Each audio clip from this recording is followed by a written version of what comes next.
Hermanos, hemos estado enseñando sobre las historias bíblicas ya por hace cuantas semanas, unas varias semanas, y hemos llegado a la historia de Ruth y Booz, y también la historia de Noemí. Empieza con Noemí y termina con Noemí. Entonces es una historia muy linda, muy interesante, es una historia de redención, es una historia que todo empieza supuestamente bien, pero después todo va mal y al final todo termina bien. Es una historia bella de lo que Dios quiere hacer con la humanidad. Así que no le voy a leer todo, son 4 capítulos de 1 al 4, pero lo que vamos a hacer es que le voy a dar un resumen de la historia y después vamos a empezar a agarrar los párrafos que se aplican a nuestra prédica esta mañana. Todo empezó en la tierra de Israel. Hubo hambre en Israel, dice la palabra de Dios. Había hambre, había mucha necesidad. Y Noemí y su esposo y sus 2 hijos se fueron a la tierra de Moab a buscar comida, a buscar un refugio, a buscar una vida mejor. Los 2 hijos de Noemí salieron solteros y cuando llegan a la tierra de Moab, se casan ellos con unas mujeres moabitas de Moab. Y el esposo después y los 2 hijos de Noemí murieron ahí, después de vivir 10 años. Y Noemí se quedó sola con sus 2 nueras. Ruth, una nuera de Noemí, se regresa a Jerusalén con Noemí. Y la otra nuera, que se llama Orfa, se regresa a Moab o se queda en Moab. Y viene algo muy lindo donde Ruth le dice que va a seguir, Ruth le dice a Noemí que va a seguir a Noemí y que sus dioses van a ser sus dioses, que su pueblo va a ser su pueblo, que su gente va a ser su pueblo. Ahí lo que tenemos es que Ruth decide seguir a Dios, decide dejar a los dioses de Moab para seguir al Dios de Israel. Y ahí empieza a cambiar toda la historia para esta familia. Noemí regresa a Jerusalén amargada, sin fe y sin esperanza, sola con su nuera Ruth.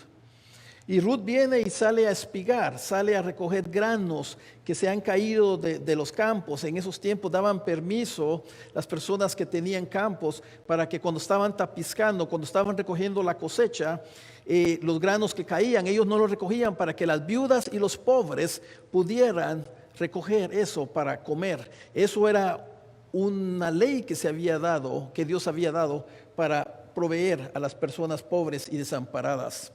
Y ahí se encuentra Ruth espigando y recogiendo granos que se han caído en el campo cuando se estaba corrigiendo la cosecha para Booz. Y ahí conoce ella a Booz.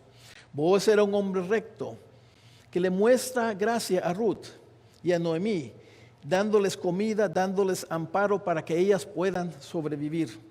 De ahí la historia nos dice y nos cuenta que Booz redime a Ruth y se casa con ella.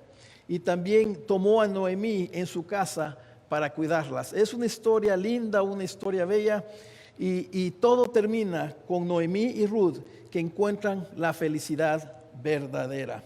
Esta es la historia en un resumen de todo esto que pasó y puede ser la historia suya también. Obviamente es la historia de Adán y Eva, que todo empezó bien, de ahí todo cayó mal y ahora Jesucristo nos anda buscando. Pues esto es muy paralelo a lo que estaba pasando ahí con esta historia. Todos queremos ser felices, ¿verdad? ¿Hay alguno de ustedes que diga, no, yo no quiero ser feliz? No, todos deseamos, todos anhelamos ser felices. La felicidad es algo natural que todo el humano busca. Y desear una vida mejor es algo natural que Dios ha puesto en nosotros. No, eso no es malo. El problema es que regularmente cuando buscamos la felicidad, la buscamos en nuestros propios términos, porque la verdad es que no confiamos que Dios quiera darnos una vida mejor, una vida feliz, una vida llena, una vida de contentamiento. Y eso es el problema. El otro problema es que como no confiamos a Dios, no entendemos el poder cegador del pecado. El pecado nos miente y nos dice que sí podemos ser felices en este mundo si acumulamos tesoros. si acumulamos cosas que nos hacen ser felices. Pero hermanos, la verdad es esto: no importa que usted acumule para usted, que se rodee de familia, que se rodee de esposos y de esposas y todo eso, cuando la crisis viene y cuando eso es quitado de su vida, entonces usted se va a dar cuenta realmente qué tan feliz era o de dónde venía su felicidad. La historia bíblica de Ruth y Booz comienza con la familia de Noemí buscando la felicidad para sus vidas. Y muy al principio esta historia se convierte inmediatamente en una calamidad, en algo malo. Noemí, sin familia y solo con su nuera Ruth, se ven forzadas a regresar a Jerusalén, sin nada, sin esposo, sin hijos y sin su esposo también Ruth. Esta parte de la historia se puede resumir con las mismas palabras de Noemí cuando ella dijo en Ruth 1:21, ella dijo lo siguiente: llena me fui, pero vacía me ha hecho volver el Señor. Llena me fui, pero vacía me ha hecho volver el Señor. Hermanos, ¿cuántos de ustedes no se han sentido así o ahorita en medio de esta crisis de la pandemia, o en medio de crisis familiares, o en medio de cualquier crisis de trabajo, nos sentimos así, que antes teníamos una vida llena y ahora esa vida está vacía? La familia de Noemí salió con mucho dinero hacia Moab para poder mantener la vida llena, la vida feliz que ella con su esposo y sus 2 hijos tenían. Pero Dios le había quitado lo que ella miraba como una vida feliz, y ella se sentía vacía. Hermanos, si esto es usted, que por primera vez está escuchando esta enseñanza, que por primera vez tal vez está escuchando la palabra de Dios, espero que esto le muestre quién es Dios, para que usted realmente ponga su vida y sus esperanzas en una fundación segura. El primer punto esta mañana, hermanos, es: la vida llena que ofrece este mundo no satisface. La vida llena, la vida feliz que le puede ofrecer este mundo no satisface. Todos buscamos una vida llena de satisfacción, pero la satisfacción que buscamos no puede ser alcanzada por una vida exterior de acumular riquezas o conocimiento o amistades. Este era el caso de Noemí y su familia. Quiero que leamos Ruth, versículo 1 del capítulo 1 del 1 al 5. Ruth 1 del 1 al 5. Y esto es lo que dice la palabra del Señor. Aconteció que en los días en que gobernaban los jueces, hubo hambre en el país. Y un hombre de Belén de Judá fue a residir en los campos de Moab con su mujer y sus 2 hijos.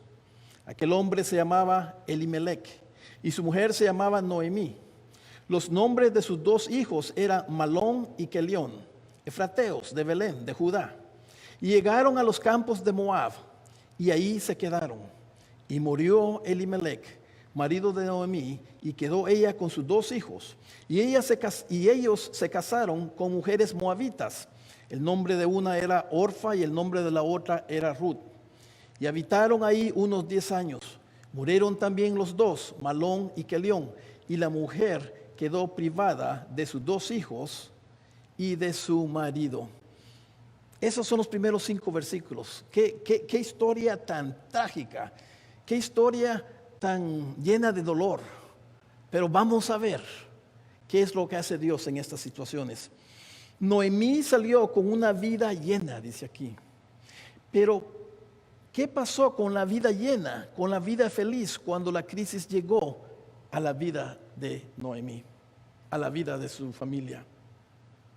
Hermanos, la vida llena, la vida aparentemente feliz, le ofrece un presente, una vida presente, con seguridad económica falsa. Elimelech era un hombre muy rico, de mucho dinero. Usted cuando lee los 4 capítulos se va a dar cuenta. Y él viene y se va de ahí para buscar una vida mejor, para seguir con su misma historia en su vida a Moab.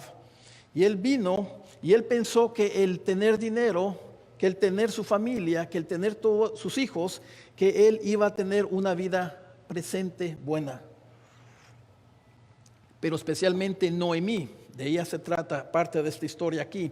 Noemí estaba casada con un hombre rico y Noemí también tenía ese presente asegurado, pero todo eso se perdió. ¿Cuántos de ustedes han visto o han experimentado que puede usted tener muchas cosas materiales, pero cuando una crisis llega a su vida, esas cosas materiales se van, se evaporan, ya no están ahí? Y si usted tenía su felicidad agarrada con esas cosas materiales, con eso de donde usted proveía, su felicidad provenía, usted va a estar sin esperanza. También la vida llena, la vida aparentemente feliz le ofrece un futuro seguro, pero es falso a las personas. Este era el caso de Noemí con sus 2 hijos. En esos tiempos, hermanos, tener un hijo varón era algo muy bueno para la esposa. Regularmente, si el hombre moría antes de tiempo, el hijo le aseguraba el futuro a la mamá, porque ese hijo iba a trabajar, iba a proveer para ella. Ella no solo tenía 1, tenía 2. O sea que para Noemí, en su mente, ella estaba llena. Ella tenía 2 hijos que iban a velar por ella y velar por su futuro. Se fue confiada a Moab. La vida llena, la vida aparentemente feliz, busca todo esto sin temor de Dios, hermanos. Y esto es muy interesante, porque dice aquí, y habitaron ahí unos 10 días en la tierra de Moab, queriendo mantener esa vida llena, esa vida feliz. Se fueron de donde había hambre para ir allá y mantener su dinero y seguir teniendo esa vida llena. En el versículo 4 dice, y ellos se casaron con mujeres moabitas. Eso era prohibido por la ley de Dios. Primero que todo, Elimelech, Noemí y su familia no tenían prohibido ir a Moab. Era una tierra que ellos alababan a otros dioses. Y ellos desobedecieron la palabra de Dios. No solo eso, sino que se casaron con mujeres moabitas, lo cual también lo prohibía la palabra de Dios. Y es por eso dice en el versículo 5, murieron también los 2, Malón y Quelión, y la mujer quedó privada de sus 2 hijos y de su marido. Interesante aquí que dice, y la mujer, no dice Noemí, se refiere a Noemí, pero dice, y la mujer quedó privada de sus 2 hijos y de su marido. Esto quiere decir que el nombre de ella, la reputación de ella, sus esperanzas de ellas, que ella había quedado sin nada, que ella no era ni digna de ser reconocida. Esta es la historia al principio, en los primeros 5 versículos, un resumen de algo catastrófico que le pasó a ella. Todo iba bien con la vida de Noemí y su familia hasta que la crisis llega a sus vidas. Muchas veces las crisis familiares descubren dónde están realmente nuestras esperanzas. Las crisis de la pandemia, las crisis de no tener trabajo, cualquier crisis que llega a su vida, sacan a la luz donde usted ha puesto sus esperanzas más que en Dios. Dios quiere satisfacernos, hermanos, y darnos una vida llena y una vida feliz, pero primero tiene que vaciarnos. Él tiene que vaciarnos de las esperanzas falsas que tenemos en todo aquello que es Dios. ¿Ya se dio cuenta? Cuando nosotros nos aferramos a las cosas materiales, nos aferramos a las cosas que nos dan esperanza, a nuestros hijos, a nuestros esposos, a nuestros trabajos, a cualquier cosa que nos protegen del presente, que nos protegen del futuro, y no nos aferramos a Dios, hermanos, eso va a ser algo falso, eso va a ser esperanzas falsas. Y usted y yo nos vamos a dar cuenta cuando la crisis llegue y toque a la puerta de su casa. Estas son las lecciones, la primera lección que aprendemos de la vida de Ruth y de Booz. El segundo punto esta mañana es cuando nuestra vida está vacía, cuando nuestra vida esté vacía de querer las cosas de este mundo, entonces seremos satisfechos. Entonces seremos satisfechos. Esto nos habla de que tiene que venir un punto en nuestra vida, un punto después de la crisis, donde usted, con el poder de Dios, porque sola y solo no va a poder, tiene que soltar esas cosas que le han estado dando esperanzas falsas a usted. Solo hasta que entendamos nuestra pobreza espiritual, entonces podremos recibir la vida que satisface. Escuche muy bien, usted y yo tenemos que entender que somos pobres espiritualmente. Y hasta que eso suceda, entonces podemos recibir la vida que satisface, la vida que Dios tiene para nosotros. La felicidad sin Dios solo busca acumular cosas exteriores, como ya hablamos, riquezas, posesiones o conocimiento. Y no nos damos cuenta de que lo que nos hace personas infelices se encuentra adentro de nosotros. Lo que está afuera no nos puede hacer feliz, porque la infelicidad, el que nosotros no seamos felices, está adentro de nosotros. La felicidad es una cuestión espiritual. La razón por la cual usted y yo no somos felices es porque el problema está adentro, es un problema espiritual. Podemos agarrar todas las cosas del mundo, acumularlas, rodearlas, ponerlas todo alrededor de nosotros, pero no va a poder cambiar el vacío que tenemos adentro. Para poder realmente ser felices, Dios tiene que vaciar nuestras vidas de todo aquello que nos da esperanzas falsas. Déjeme darle una ilustración. Muchos de ustedes conocen los relojes Rolex. Este no es Rolex, no se preocupe. Los relojes Rolex, ¿verdad? Pues hay una historia de que había un señor que cuando llegaban a visitarlo a su estado, él venía y llevaba a las personas al downtown. Y ahí lo llevaba a pasear y a él le gustaba hacer eso. Y después cuando llegaba ahí a un lugar donde vendían relojes Rolex falsos, que las personas esas, muchas de ellas, venían y compraban un reloj Rolex por $10 o $20. Después venían, lo empaquetaban y ya cuando terminaba, él había sido buena gente con ellos, ellos venían y le daban un regalo y le daban un reloj falso Rolex. Y él los coleccionaba porque todos hacían lo mismo. El punto de esta historia, hermanos, es que ese reloj Rolex de $10, de $20 era falso. Era falso. Pero eso indica que si hay un reloj Rolex falso, entonces tiene que haber un reloj Rolex verdadero. Esto quiere decir que si usted está acaparándose de cosas falsas que posiblemente que usted piensa que le va a dar una vida feliz y al final se da cuenta usted que no le da felicidad, eso no quiere decir que la felicidad, la satisfacción y una vida llena no existe. Sí existe. Porque el reloj Rolex falso existe, también el reloj Rolex verdadero existe. Y Dios quiere darle a usted lo verdadero y no lo falso. Pero tenemos que soltar y reconocer que el Rolex que tenemos es falso para que Dios nos pueda dar el verdadero. Mateo 5:3 lo pone de esta manera. Si usted tiene su Biblia, por favor vaya ahí. Mateo 5:3 dice: bienaventurados los pobres de espíritus. Pobres de espíritus. Los que ya se dieron cuenta de que este mundo no tiene nada que le pueda hacer feliz. Bienaventurados. La palabra bienaventurados es bendito y se puede traducir también como feliz. Felices son los pobres de espíritu, porque de ellos es el reino de los cielos. Hermanos, lo que está diciendo aquí Jesús y lo que nos está diciendo aquí la historia de Ruth y Booz es que hay una felicidad, hay una bendición cuando nosotros llegamos a ese lugar de la espiritualidad pobre, cuando reconocemos que somos pobres y que no podemos hacernos felices.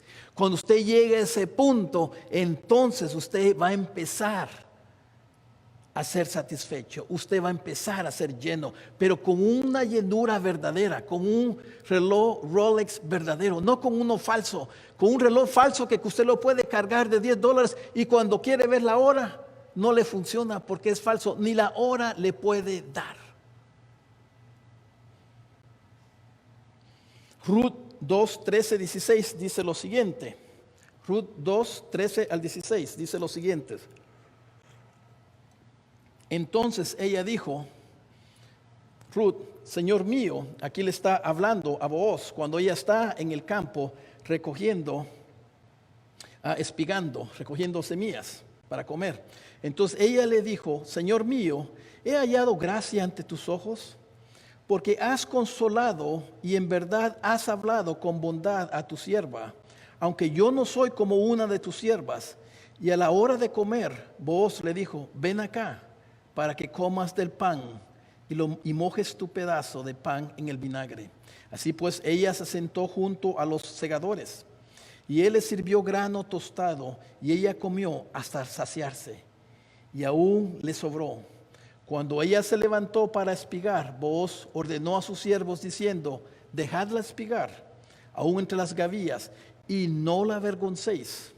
También sacaréis a propósito para que ella un poco de grano de los manojos y lo dejaréis para que ella lo recoja y no la reprendáis. Mire lo que hizo Booz. Booz es una figura, es un prototipo de cómo iba a ser Jesús. Booz no era Jesús, pero era un prototipo de cómo el amor de Jesús, la provisión de Jesús, el cariño y el cuidado que Booz tenía con Ruth, ese mismo cariño, cuidado y provisión iba a proveer para nosotros. Hermanos, la vida satisfecha, la vida feliz, realmente es una vida de gracia. Es un regalo de Dios. Usted no la puede encontrar, usted no la puede alcanzar y usted no la puede disfrutar. Viene de Dios, es la gracia de Dios. Una vida de descanso. La felicidad es una vida de descanso. Usted puede pensar que es feliz, pero si no tiene descanso para sus almas, usted no va a ser feliz. Una vida de descanso, una vida donde podemos descansar de las penas, de los temores, de la vergüenza, de la culpabilidad. No hay cantidad de dinero que pueda darle eso. No hay cantidad de conocimiento de universidades que pueda darle eso. No hay familia que pueda darle eso. El único que le pueda dar eso es la gracia de Dios y conociendo a Jesús. Entonces, solo en la vida vacía encontramos el descanso de ser proveídos. Dice en el versículo 15, dice, cuando ella se levantó para espigar, Booz ordenó a sus siervos diciéndolo, dejadla espigar aún entre las gavillas. Dejarla espigar aún entre las gavillas. Ahí ella se levantó para espigar y ahí ella empezó a encontrar descanso porque ella ya sabía que no tenía que andar afanada buscando dónde comer porque ya Booz le había dicho, quédate aquí, aquí vas a encontrar comida. Y le ordenó a su gente que le proveyera. Esto es lo mismo que Jesús quiere hacer con usted. También vamos a ver que solo en la vida vacía encontramos el descanso de ya no ser avergonzados. Hermanos, esta vida nos avergüenza. Cuando cometemos errores, nos sentimos mal y nos avergüenza. Cuando en nuestra familia hay pleito y otras personas saben, nos da vergüenza. Cuando fallamos, nos da vergüenza. Pero aquí dice, en el 15 dice, dejadla espigar aún entre las gavillas y no la avergoncéis. Aquí podemos ver el corazón de Jesús, que Él no solo está interesado en darle su protección, de proveerle a usted, para que no se preocupe de su presente, para que no se preocupe de su futuro, pero también Él no quiere que usted sea avergonzada. Esto es lo que Jesucristo ofrece y esto es lo que está representando Booz aquí. También solo en la vida vacía, cuando reconocemos que somos espiritualmente pobres, encontramos el descanso de ser acusados. Descansamos. Mire lo que dice el versículo 16. También sacaréis a propósito para ella un poco de grano de los manojos y lo dejaréis para que ella lo recoja y no la reprendáis. No la reprendáis, no la acuséis, no la regañéis. Hermanos, la vida de este mundo es difícil, dijo Jesucristo. Pero Él había venido para conquistar la vida y darnos una vida mejor para nosotros. Esta vida no va usted a encontrar descanso si no conoce a Cristo. Una vida, todos pecamos, dice la Biblia, porque no hay ni uno bueno y todos han pecado. Todos hemos pecado. Y el pecado viene y hace algo con nuestras mentes y nuestros corazones. Nos esclaviza. Nos esclaviza, nos mete el temor, nos ataca, nos reprende, nos acusa. Cada vez que una persona que no conoce a Cristo es acusada por el pecado, esa persona no va a tener descanso para sus almas. Pero cuando usted conoce a Cristo y usted sabe quién es Él y usted tiene una relación personal con Él, viene el enemigo y lo va a acusar del pecado. Usted viene y le pide perdón a Dios por su pecado y ese pecado ya no va a tener poder de acusarle a usted. Y esto es lo que Jesucristo vino a hacer. Y esto es lo que Booz estaba ilustrando, que un día, 2000 años después, menos que eso, perdón, como 500 años después, de ahí, no menos, es la tercera, cuarta generación, como 150 años después, iba a venir Jesucristo a nacer. Es más, un nieto de ellos, Jesucristo, para que la humanidad, usted y yo, no pudiéramos ser acusados y encontrar descanso del pecado. Pero ¿cómo vaciamos nuestras vidas? ¿Cómo llegamos a ese lugar de espiritualidad pobre, de ser pobre de espíritu? Puede que usted se pregunte. ¿Cómo podemos soltar todo aquello que nos ofrece una felicidad falsa? ¿Cómo lo podemos hacer? La respuesta es que Dios le apartará de todo aquello en lo cual usted ha puesto su esperanza de ser feliz. Esto lo hará el Señor como lo hizo con Noemí. Si usted regresa a Ruth 1:21, usted va a leer esto y dice lo siguiente: llena me fui, ahí empezamos el servicio, ahí empezamos todo esto, llena me fui, pero vacía me ha hecho volver el Señor. Quien la vació a Noemí fue el Señor. Fue el Señor. Nosotros no tenemos el poder para soltar esas cosas las cuales estamos idolatrando, esas cosas que nos hacen dar una felicidad falsa, una paz falsa, un descanso falso. Eso solo lo puede hacer el Señor. Cuando usted llegue al punto donde la vida ya no tiene sabor para usted y usted ya se dio cuenta que la felicidad no puede ser alcanzada por sus propias fuerzas, ¿qué puede hacer usted? Y este es el punto final, hermanos, ya para terminar.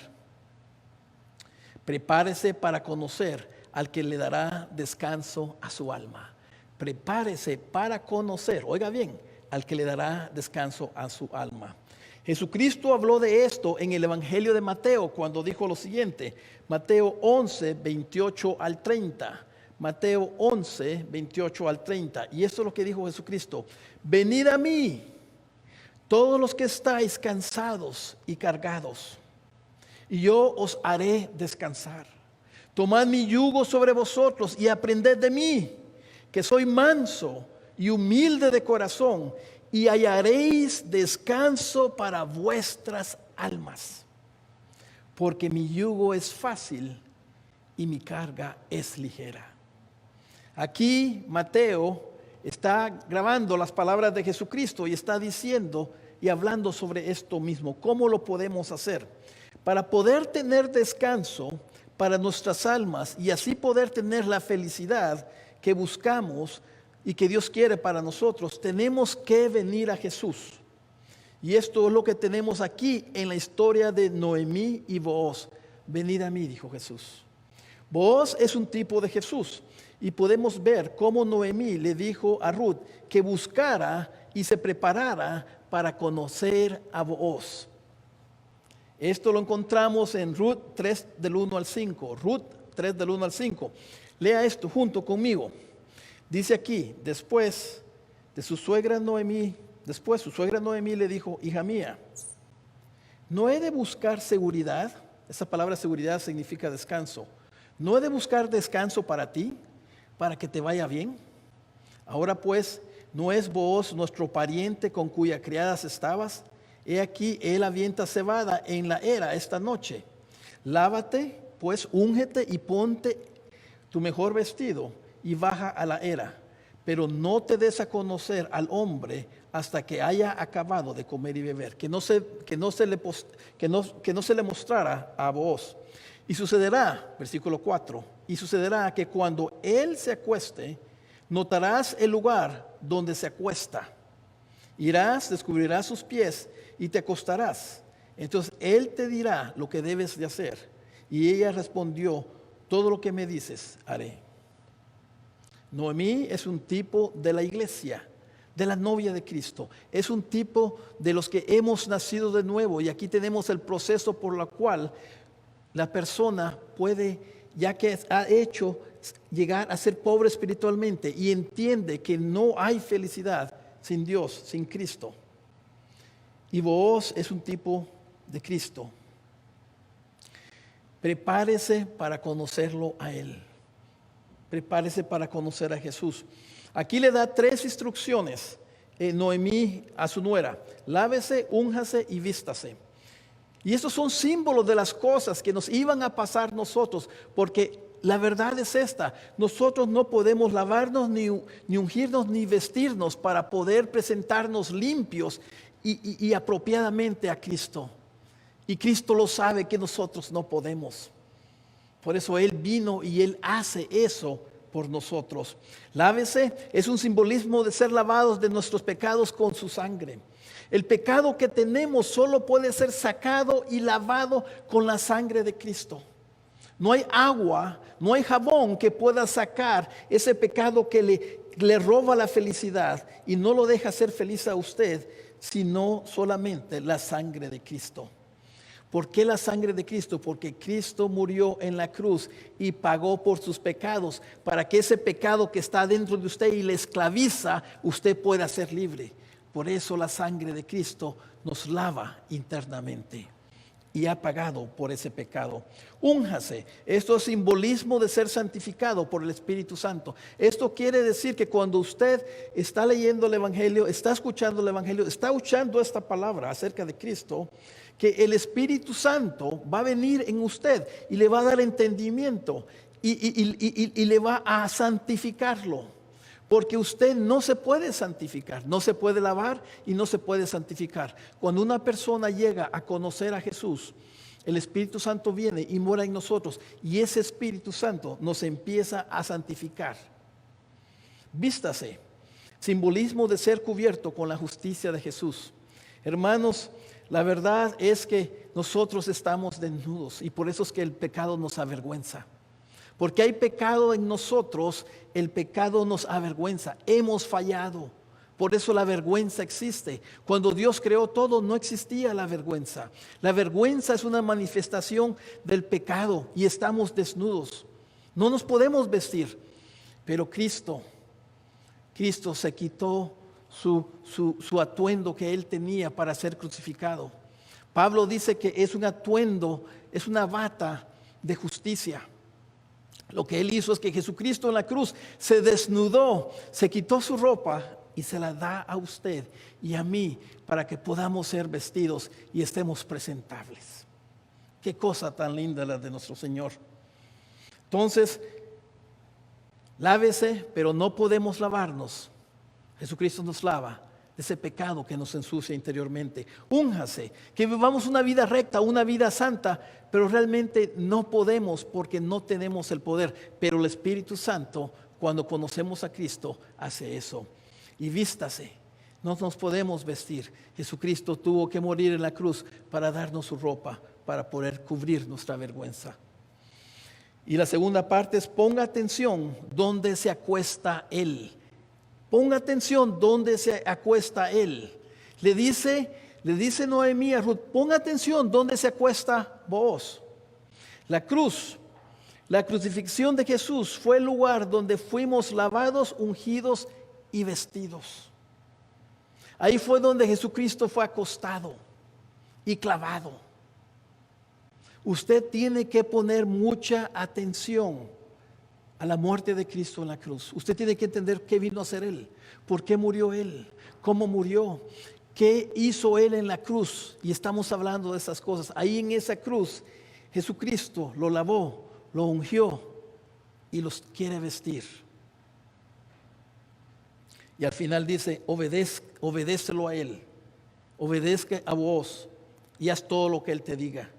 Y aquí nosotros tenemos que obedecer y seguir a Cristo. Esto es, hermanos, es una historia de redención, es una historia linda de cómo termina todo. Podemos resumir toda esta prédica con las palabras de Jesús. Usted va a oír ecos conforme leo esto. Está en Mateo 16, 24, 26. Mateo 16, 24 al 16. Usted va a oír ecos de esta historia. Aquí Jesucristo captura realmente de todo esto que estamos hablando. Esto es lo que dice.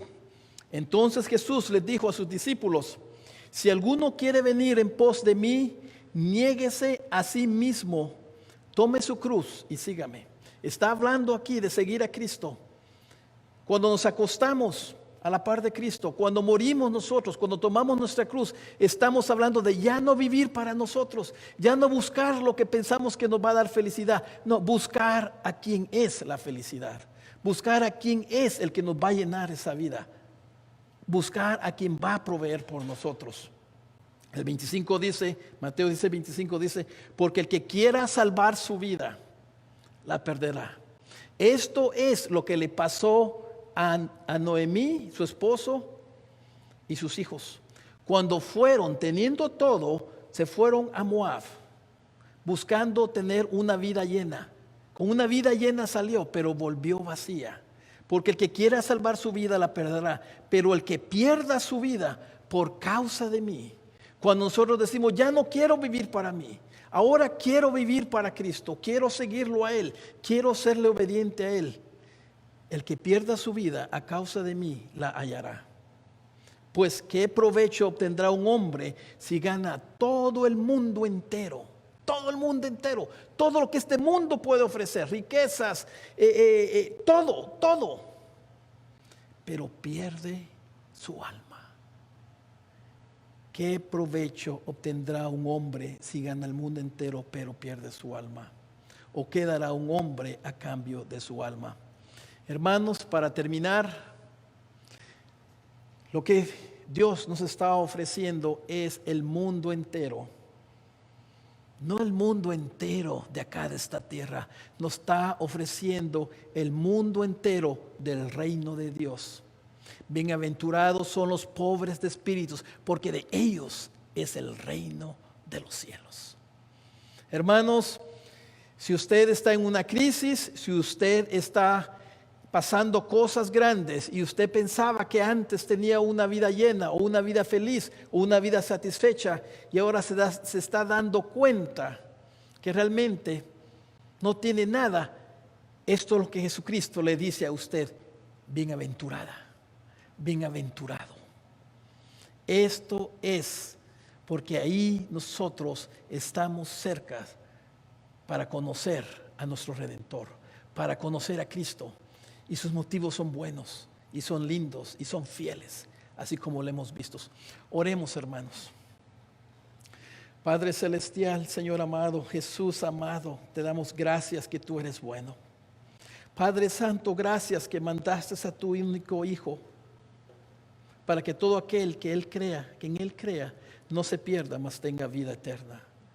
Dios mío, qué amor tan grande dar a tu Hijo por nosotros. Que tú nos viste, Señor, en nuestra pobreza espiritual y mandas al rescatador, al remedidor, a Jesucristo. Y Él cambió su vida por la nuestra. Él murió en la cruz, Él murió y pagó por nuestros pecados para que nosotros pudiéramos recibir vida eterna y su reino. Señor, te damos gracias, toda la honra y toda la gloria solo a ti, Señor. Y un día no muy lejanos, todos vamos a estar alabándote en el cielo y bendiciendo tu nombre y gritando, reconociéndote a ti y reconociendo la obra de tu Hijo. Alabado sea tu nombre para siempre. En el nombre de Jesús. Amén.